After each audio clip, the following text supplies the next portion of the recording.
माझ्या निष्ठा तर दादांच्या चरणी होते, या सर्वांची साथ होती.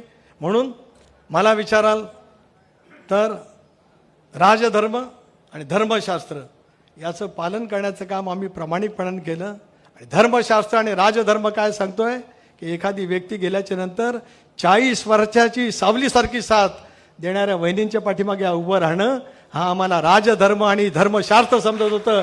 म्हणून वहिनींचं त्या ठिकाणी उपमुख्यमंत्रीकडून पक्षाचा नेता म्हणून निवड करण्याचा निर्णय घेतला. भले तर आम्ही टीकेचे धनी झाले असू, परवा त्याची नाही.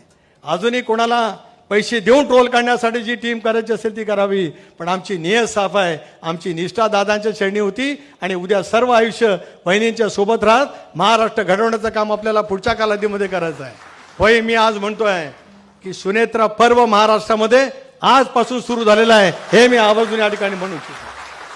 हे सुनेत्रा पर्व उद्याचं महाराष्ट्र घडवण्याचं काम तुमच्या सर्वांच्या साथीतून अतिशय उत्तमपणाने बरबट त्या ठिकाणी करेन, याच्यात कोणाच्या मनामध्ये संदेह असण्याचं काही कारण.